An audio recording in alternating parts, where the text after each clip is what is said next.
बिस्मिल्लाहिर्रहमानिर्रहीम।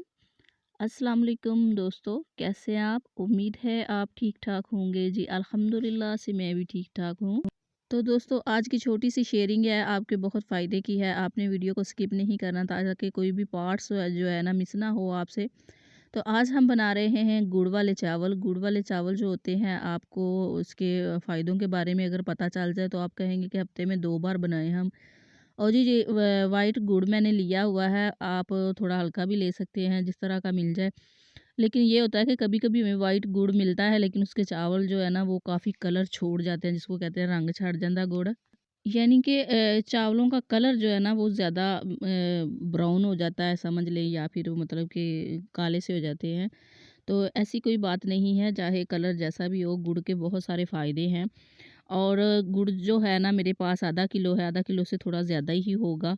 और 1 प्याज है मेरे पास, 1 चम्मच जो है ना वो मैंने इसके अंदर जो है सौंफ का डाला है, आधी चमची मैंने नमक डाला है। पानी के अंदर ही आपने ये चीज़ें डालनी है। मेरे पास 2 ग्लास चावल है और 4 ग्लास जो है ना मैं पानी डालूँगी। मैं तो बगैर माप करने के भी ये चीज़ें डाल सकती हूँ। एक मैंने सब्ज़ इलायची डाली है। और लेकिन आप लोगों के पास अगर हमारी वीडियो आती है और कोई अनजान बंदा जो है ना वो जानना चाहे कि मीठे चावल किस तरह बनाए जाते हैं, तो ये जो माप होता है, मेजरिंग होती है, ये अनजान बंदे के लिए होती है, वरना अल्हम्दुलिल्लाह हम बगैर माप के चावल बनाते हैं। और बच्चों के लिए चावल मैं बना रही हूँ तो मैं थोड़ा पानी जो है ना वो ज़्यादा ही रखूँगी, ताकि नरम से हों। और आपने अगर मेहमानों वगैरह के लिए बनाने हैं तो पानी को थोड़ा खिंच के डालिएगा, यानी कि थोड़ा कम ही रखिएगा।